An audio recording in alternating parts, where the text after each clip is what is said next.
DC से भी ऊपर जाइए, आप चीफ सेक्रेटरी बनिए। लेकिन एक सवाल जरूर उनसे हम पूछेंगे आपके माध्यम से कि आप जो आईएएस आईपीएस का ट्रेनिंग लिए हैं, लाल बहादुर शास्त्री अकादमी से लिए हैं या अफगानिस्तान में जाके लिए हैं?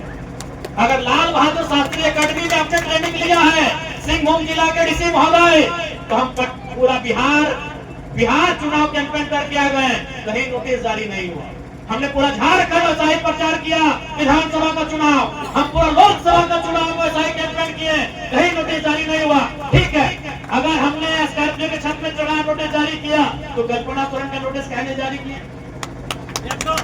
हेमंत सोरेन रांची में चढ़े स्कॉर्पियो में, कहने नोटिस जारी किए? आज नरेंद्र मोदी खुला जीप में चढ़ रहे हैं, राहुल गांधी खुला जीप में चढ़ रहे हैं, कन्हैया कुमार से लेकर अरविंद केजरीवाल से लेकर तेजस्वी यादव चढ़ रहे हैं खुला जीप में, कहने नोटिस जारी हो रहा है। इसीलिए मैं यहाँ के डीसी से पूछूंगा, आपके माध्यम से यहाँ के डीसी से पूछेंगे कि आप अफगानिस्तान से ट्रेनिंग लेकर आए हैं या बाकी भारत के आईएएस आईपीएस जो लाल बहादुर शास्त्री जो एकेडमी है वहां से ट्रेनिंग लेके आते हैं, आप वहां से ट्रेनिंग लेके आए हैं या फिर आप अफगानिस्तान से ट्रेनिंग लेकर आए हैं? बताइएगा। या फिर ये भी बताइएगा कि राजा के कहने में ऐसा कर रहे हैं। गांधी ठीक कहते थे कि भारत आजाद होने के बाद जो आईएएस आईपीएस की व्यवस्था है, ब्यूरोक्रेट्स की व्यवस्था को खत्म कर देना चाहिए। आज देख रहे हैं ब्यूरोक्रेट्स का काम क्या है। आज ये नेताओं विधायकों के इशारे पे काम करते हैं, मंत्री और सरकारों के इशारे पे काम करते हैं। अरे डीसी साहब, हमको भी मालूम है, दलमा का पहाड़ में कोई आदिवासी रहता है तो आंख दिखाते हैं, और कोई भीतर घर बनाता है चुपचाप हो जाते हैं। हमको मालूम है आप क्या कर रहे हैं, लेकिन हम नहीं चाहते हैं। आप नौकरी के दबाव में है, करिए, लेकिन क्यों ऐसा हो रहा है कि जान रहा है कि लड़का गरीब का बात करता है, जान रहा है कि लड़का नौजवान का बात करता है। इसलिए मायरा मासीरा काकीरा आज के सभाएं अपना निश्चय करे नहीं है, निर्णय करे नहीं है, अपना जे मत আছে ওইটা আমাদের কিতি ছাপ, আমাদের প্রত্যাশী রামদাস মুর্মু আমাদের চুনাव চিহ্ন के চিহ্ন নম্বর 5 আছে, আপনার আশীর্বাদ আমরা আমাকে সবাইকে দিবে এইটা অনুরোধ করতে এসেছে। और एक बात अंत में यही बोलेंगे कि हारे या जीते आपके साथ है, आपके मुद्दों के साथ है, आपके लिए लड़ेंगे, आपके लिए संघर्ष करेंगे। इसी सोच के साथ हम लोग राजनीति में आए हैं। ঠিক আছে, সবাই ভালো। কিন্তু দুর্ভাগ্যের বিষয়, আমাদের যে শিক্ষামন্ত্রী ছিলেন উনি রামদাস সোরেনের অসাময়িক মৃত্যুর কারণে 6 মাসের মধ্যে চুনাव আয়োগ সরকারে ভোট করেছে। আজকে এই ভোট সরকার গঠনের জন্য কোনো ভোট নাই, এই ভোটটা আছে আজকে আপনাদের এই ছোট ছোট বাচ্চাদের নৌকরি দেওয়ার জন্য ভোট আছে, জিতাবার জন্য ভোট আছে। আজকে আমাদের মা বোনেরা সম্মান করার জন্য ভোট আছে।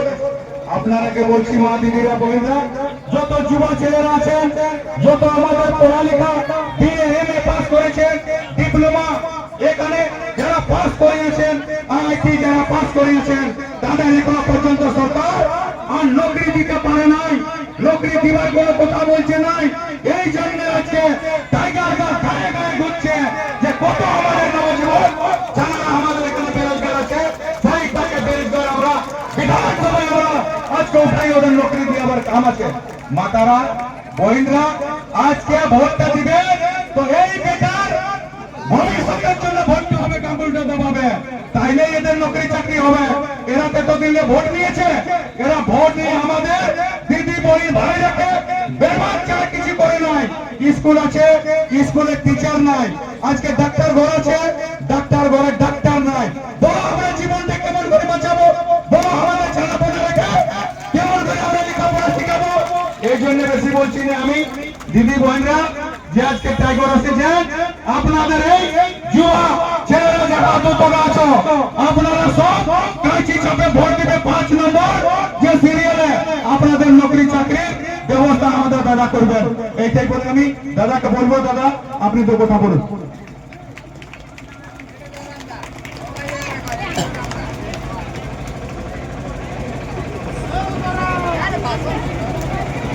আজকে আপনার গ্রামে এইখানে যত মায়েরা মাসিরা দিদিরা কাকিরা কাকুরা দাদারা জেঠুরা ভাইরা মুনুরা আসেছে বসেছে, সবাইকে নমস্কার। যত বড় ওঠে সবাইকে জোড়হাত করছে আর যত ছোট আছে সবাইকে আশীর্বাদ দিচ্ছে। আজকে আমরা সবাই এতজন আপনার বাড়ি আসেছে, কি জন্য আসেছে, কি কাজে আসেছে আপনি সবাই জানেন। এখানে এই আপনার ঘাটশিলা বিধানসভা ইলেকশনের সময় বটে। ইলেকশন মানে কি আমরা কে জানবার দরকার আছে, জানতে যাই কি ইলেকশনের মানে কি। ইলেকশনের মানে ভোটের মানে কি আমাদের ক্ষেত্র, আমাদের গ্রামের, আমাদের জেলার যে সমস্যা, আমাদের রাজ্যের যে সমস্যা, ওই সমস্যার কিভাবে নিদান হবে। আমাদের ক্ষেত্রের সমস্যা কি, বিজলির সমস্যা, সড়কের সমস্যা, জলের সমস্যা, রোজগারের সমস্যা, পড়ালেখার সমস্যা, ইলাজের সমস্যা, খেতিবাড়ির সমস্যা, এই সমস্যার নিদান কিভাবে হবে সেজন্য আমরা ভোট করি। ভোটের মাঝে আমরা একটা এমএলএ এমপির চুনাও করে ওই এমপি এমএলএ বিধানসভার ভিতর লোকসভার ভিতর যাই নিয়ে আমাদের মুদ্দা আমাদের সমস্যাকে রাখে কি আমাদের ক্ষেত্রে এইটা সমস্যা আছে, এই সমস্যাকে গভর্নমেন্টকে সমস্যার নিদান করতে হবে। কিন্তু আজকে কি পরিস্থিতি আছে, আজকে আমাদের এমএলএ আমাদের এমপি আমাদের গ্রামে আসে নাই। যদি ওরা আমাদের গ্রামে আসবে নাই তো কিভাবে আমাদের সমস্যাকে জানবে কি আমাদের সমস্যা কি। ডক্টর আসবে তো ডক্টর হাত ধরে নিয়ে জানবে কি কোথায় ভাই নসে কি আছে, মাথায় কি দর্দ আছে, কি খেঁচায় দর্দ আছে। তো সেভাবে আবার এমপি এমএলএ আমাদের ক্ষেত্রে আসেই নাই তো জানবে কি জন্য। সেই জন্য আমাদের ভোটের অধিকার বটে কি আমরা ভোটে নিয়ে আপনার এমএলএ এমপির চুনাव করে নিয়ে ওকে ভালো মানুষকে পাঠাবো যে ওইখানে মানে রাজ্যের বিধানসভায়, ওইখানে মানে দিল্লির লোকসভায় আমাদের নিজের যে সমস্যা আছে ওই সমস্যার নিদান খাতির ওইখানে ডিসকাশন করবে, ওইখানে বাতচিত করবে, ওইখানে সংঘর্ষ করে নিয়ে আমাদের সমস্যার সমাধান করবে। আজকে আপনি সবাই জানেন ঝাড়খণ্ড রাজ্য মানে কি, ঝাড়খণ্ড রাজ্য মানে রক্তর রাজ্য। ঝাড়খণ্ড রাজ্য মানে কি আপনি সবাই জানেন, ঝাড়খণ্ড রাজ্য মানে রক্তর রাজ্য, মেরমরের রক্ত এই রাজ্য, কত মহাপুরুষের রক্ত, অনেকগত মহাপুরুষের বীরের রক্ত এই রাজ্য। আমাদের পূর্বজে দাদা কাকা যেটা আমাদের লড়েছে রাজ্যের নির্মাণের জন্য। কেনে ভাই কি আমাদের ছেলে আমাদের ফিউচারের জেনারেশন ওকে ভালো শিক্ষার দরকার আছে, ওদের ভালো চাকরির দরকার আছে, ওরা মান সম্মান দরকার আছে। লেকিন আজকে কোথায় মান সম্মান, আজকে এই রাজ্যে রক্তর রাজ্যে কোথায় মান সম্মান আছে আপনি আপনাকে বাতাও, কোথায় মান সম্মান আমাদের। আজকে মুখ্যমন্ত্রীর বউ বলছে কি আমি মাসে মাসে ২৫০০ টাকা দিচ্ছি। এই ২৫০০ কি হবে, এই ২৫০০ জন্য কি আমরা ঝাড়খণ্ড রাজ্যের নির্মাণ করেছি। যদি ২৫০০ খুব টাকা বটে তো আপনি মুখ্যমন্ত্রীর বউকে বলো কি আপনাকে আমরা ২৫০০ টাকা নেই ৫০০০ টাকা দিচ্ছে। আপনি এই ৫০০০ টাকা নিয়ে রাঁচি থেকে এইখানে घाटशिला टेम्पो गाड़ी पकड़ा आप टेम्पो गाड़ी चढ़ के आइए मैडम। अगर ২৫০০ बहुत कुछ है, अगर ২৫০০ के लिए हमारे बाप दादा झारखंड बनाए हैं तो आपको हम लोग 5000 दे रहे हैं। आप टेम्पो गाड़ी में बैठिए रांची में घाटशिला प्रचार कीजिए। आप हेलीकॉप्टर में आएंगे और गरीब लोग को भाषण देगा ২৫০০ का। हेलीकॉप्टर भाड़ा को तो जाने अपनी 1 घंटा भाड़ा 1 लाख टाका, 1 घंटा का हेलीकॉप्टर का भाड़ा 1 लाख रुपया है। आप हेलीकॉप्टर में उड़ के आते हैं मैडम और बोलते हैं ২৫০০ টাকা দিচ্ছে। मैडम के चश्मा पर है, ये चश्मा का मुख्यमंत्री वो 61,000 दाम है उसका, 61,000 चश्मार दाम আছে। এই যে মুখ্যমন্ত্রী এই যে হাতে ঘড়ি পরে ঘড়ি বলছেন আপনি কি বলে ঘড়িকে ঘড়ি বলে না ২৫ লাখের ঘড়ি বটে। মানে গরিব লোক এই গ্রামের লোক মূর্খ বটে, এই গ্রামের লোক মূর্খ বলছে ২৫০০ টাকা। এই ২৫০০ জন্য আমাদের পূর্ব ঝাড়খণ্ড রাজ্যের নির্মাণ করেছে না। এই যে আমাদের ছেলে এই যে আমাদের ভাইরা বন্ধুরা ইয়ার ফিউচার কি হবে, এই পড়ালেখার পরে চাকরি কোথায় করবে, এই জন্য ঝাড়খণ্ডের নির্মাণ হয়েছে। আপনি কি আপনি নিজেই মুখ্যমন্ত্রী, বউ বিধায়ক, ভাই বিধায়ক, আপনার কি আপনি তো গোটা ঘর গোষ্ঠী বিধায়ক এমপি এমএলএ আছে, আপনার কি দরকার আছে তো সেই জন্য বলছে ২৫০০ টাকা দিচ্ছে। আর यही मोदी साहब ऐसा तो मोदी साहब आस्था के नाम पे वोट लेने लगे, मंदिर बना देंगे, राम जी कृष्णा जी भगवान के नाम पे वोट लिए। और हेमंत सोरेन उनकी बहू सिखाती है कि आंसू भाई और वोट लीजिए। क्या आंसू से समस्या का समाधान होगा? वोट आंसू के लिए। मेरी प्यारी बहनों, मेरी मासियों, काकियों, जितने बैठे हैं यहाँ, वोट इसलिए नहीं होता कि कोई आंसू भाई और वोट दे। वोट होता है मुद्दा के लिए, कि जो मेरा मुद्दा पे बात करे, जो मेरे मुद्दे को सुने और उसका समाधान करे, इसलिए वोट होता है। अगर आंसू बहाने से सड़क बन जाती है, यदि आंसू बहाने से हमारे घर के बच्चे पढ़ लिख जाते हैं, यदि आंसू बहाने से हमें नौकरी मिल जाती है, अब भाई आंसू हम आपको वोट देंगे।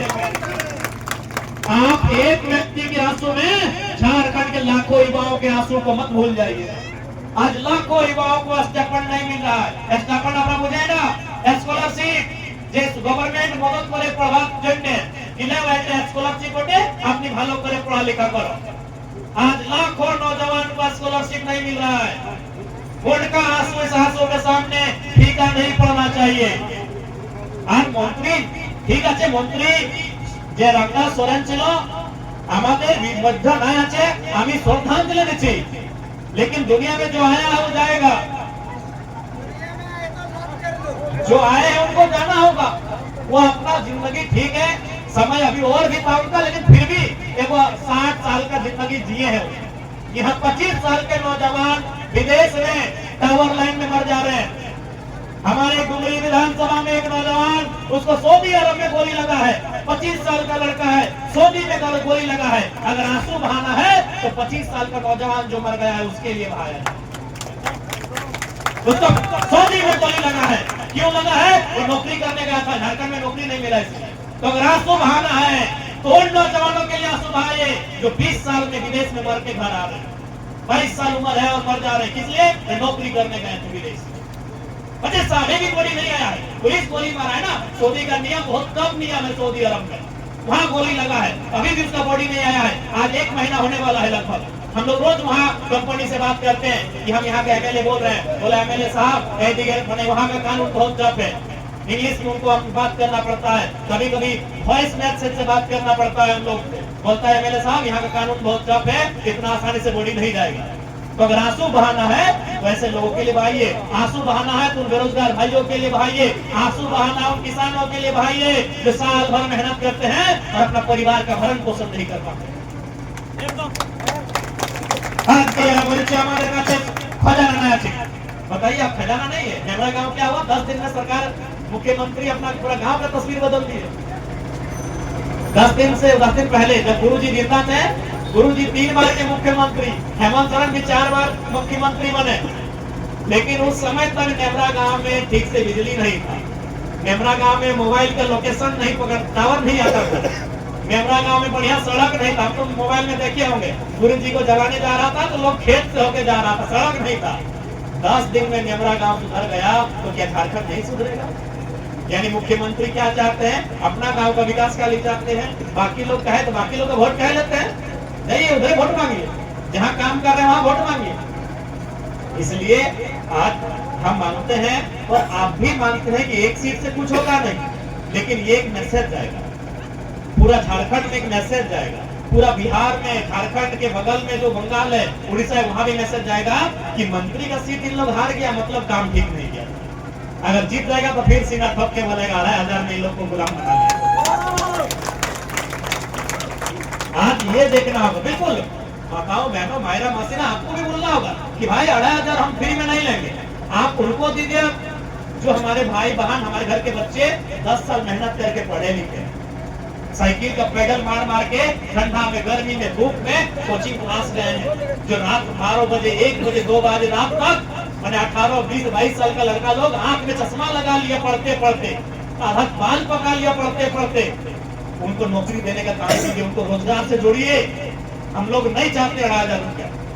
आप अगर इतना ही हमारा चिंता करते हैं तो उनके रोजगार से जोड़िए, सरकार आपकी है, इसलिए सरकार को चोट देने की आवश्यकता है। और उसके बाद चंपई चाचा, बताइए उनको क्या दुख है? चंपई चाचा मुख्यमंत्री थे, फिर भी उनको बुढ़ाते समय चिंता है कि मेरा बेटा सेट हो जाए। इसीलिए तो सीट खड़ा कर दी है बाबूलाल सोरेन को। जब चंपाई सोरेन मुख्यमंत्री थे और उनको अपना बेटा का चिंता है, तो आप मुख्यमंत्री नहीं या फिर भी बेटा का चिंता नहीं कर रहे, सोचिए। तो बेवकूफ को नहीं समझिए, बेवकूफ जनता है कि नहीं। चंपाई चाचा मुख्यमंत्री छिलो, आज के एमएलए আছে, आज के मुख्यमंत्री নাই কিন্তু এমএলএ আছে চম্পাই চাচা। তাও চিন্তা করছে নিজের ছেলে, तो भाई जब वो मुख्यमंत्री होकर अपना बेटा का चिंता कर रहा है, तो हम लोग तो गांव का गरीब किसान है, हमको तो ज्यादा चिंता करना चाहिए। उनको नहीं करने से भी कम से कम तो कई करोड़ टका उनके पास है। कितना करोड़ होगा जिसका कोई हिसाब नहीं है। अभी भी उनको महीना का 2 लाख सैलरी से ज्यादा मिल रहा है, अभी उनको 2 लाख रुपया महीना मिल रहा है। तो जिस इंसान को 2 लाख रुपया सैलरी मिल रहा है, उसको बेटा का चिंता है, तो हम लोग तो 10,000 कमा रहे हैं, बेटा लोग का चिंता नहीं कीजिएगा, बेटी लोग का चिंता नहीं कीजिएगा, क्योंकि पढ़ाई लिखाई कैसे हो। 2 लाख कमाने वाला को चिंता है, अपना बेटा को टिकट दिला के चुनाव लड़ा रहा है, तो हम लोग को भी तो चिंता करना चाहिए। और इसी चिंता के लिए वोट होता है कि हमको वोट उसको करना है जो मेरे बारे में सोचे। आज देखिए हम एक नया एमएलए है, लेकिन आज हमको भी 2 लाख रुपया ज्यादा मिलता है, लेकिन उसमें 1.5 लाख रुपया हमारा सैलरी अपना भाई बहन लोग को बांट देते जो पढ़ने लिखने वाला है। किसी को एडमिशन के नाम में, किसी को रजिस्ट्रेशन के नाम में, किसी को ट्यूशन फी के नाम में, कोई पाया। आप तो देखे होंगे राज्यपाल साहब आए थे हमारे, और 110 बच्चा लोग को हम लैपटॉप वगैरह देके बांटने के हम लोग पढ़ाई लिखाई करिए। अब रोज प्रत्येक सप्ताह 15 दिन में आप लोग पेपर में पढ़ते होंगे कि कोई बहन उत्तर प्रदेश खेलने जा रही थी, पैसा नहीं था, हम उसको किट खरीद के दे दिए। कोई बहन एडमिशन करना था उसको डिप्लोमा में, पैसा नहीं था, मेरे पास आई, उसको हम चेक साइन करके तुरंत दे दिए। तो हमको भी 2 लाख रुपया मिलता है, लेकिन उसमें 1.5 लाख रुपया हम अपना भाई बहन लोग को देते पढ़ने लिखने के लिए। 50,000 हम लोग रखते हैं, नहीं चलेंगे कैसे। मेरा भी घर तो से मायरा मासीरा दीदीरा काकीरा माने हमारे समस्या निदान। और आप देख सकते हैं कि आज अकेला विधायक है और सबका नजर हम पे क्यों नजर है ना, हम जनता का बात करते हैं, हम जनता के बाल बच्चों के भविष्य का बात करते हैं, इसीलिए सबका नजर हम पे। आपको भी मालूम होगा जब हम लोग आए थे चुनाव का नॉमिनेशन करने के लिए, डीसीए को नोटिस जारी कर दिया, हम लोग गाड़ी के ऊपर गए थे प्रचार माने नॉमिनेशन करने। तो हम आपके माध्यम से और मीडिया के माध्यम से सिंहभूम जिला यानी सिंहभूम जिला के डीसी से पूछना चाहेंगे। पहले तो हम आपको